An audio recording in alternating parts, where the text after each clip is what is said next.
Hello and welcome back to the GDPR and Data Protection Diaries. In this video, we are going to be talking about phishing emails and more specifically, the things that you can look out for on a potential phishing email that may give you an indication that it's actually not what it's purporting to be, and it's something that you should be looking to delete or passing on to your information security team if you have one. As always, if you find this video useful, please do give us a like, give us a comment, give us a share. It really helps with the algorithm and helps other people to see the content and allows us to spread these messages further. But for now, let's get on with the video.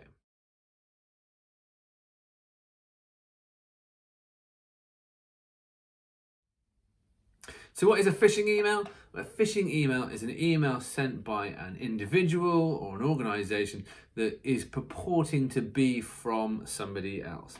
So for instance, somebody may send a phishing email pretending to be me to one of my employees or one of my team, asking them to send them some money, provide them with some information.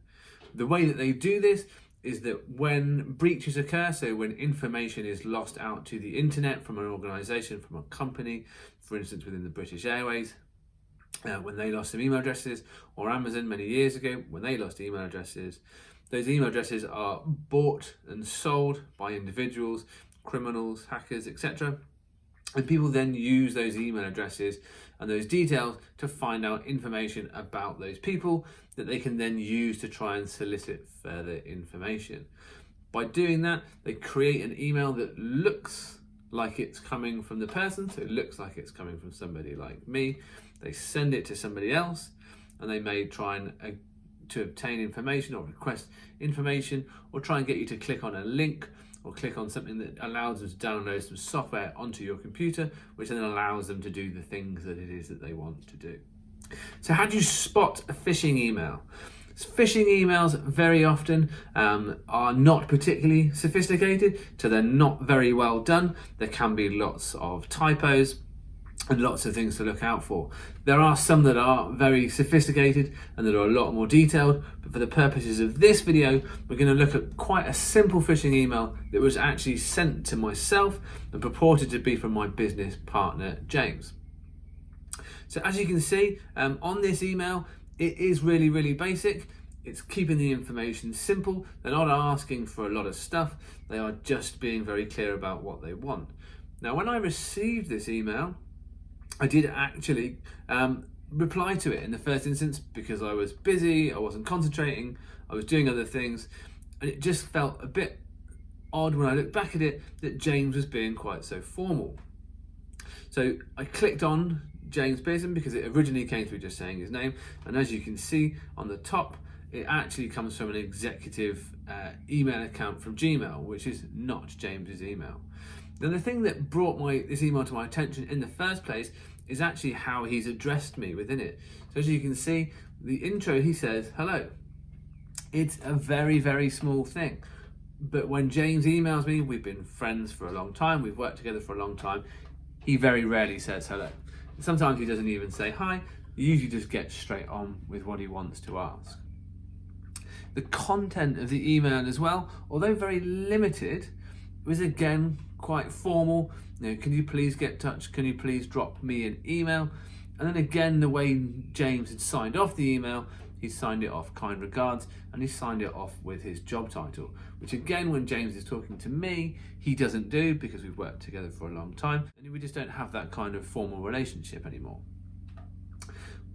The interesting thing here is that when you are looking at emails like we have just looked at, all of these things can be indicators that this may be a phishing email.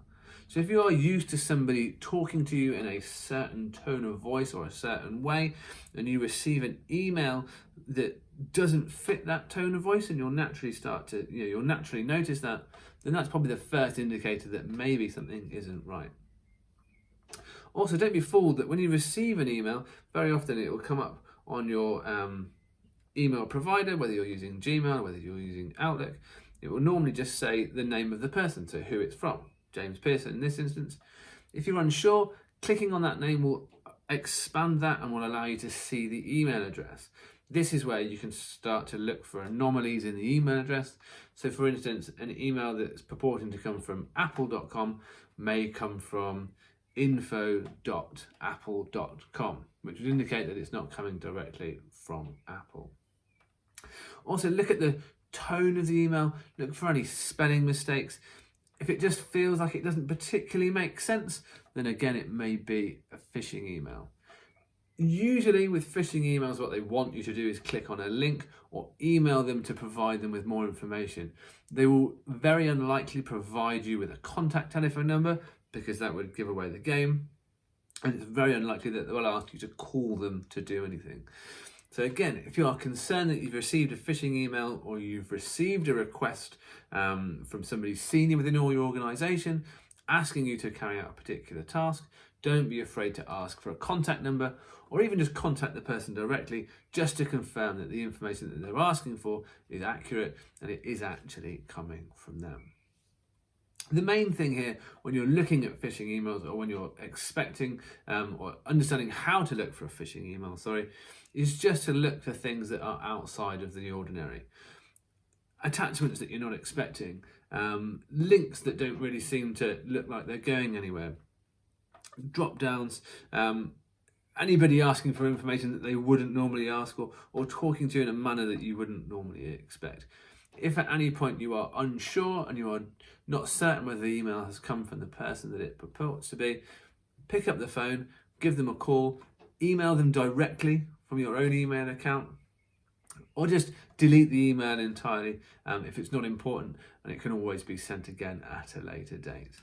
These are the simple things that organisations and individuals can do to protect themselves from phishing emails. As always, there is much more that we can talk about in terms of this, but these are just the highlights and the things that are important to me. As always, if you found this video useful, please do give us a like, give us a thumbs up. Subscribe to the channel if you haven't already. And if you have any questions, please drop those down below, and we look forward to speaking to you again soon. Thanks very much.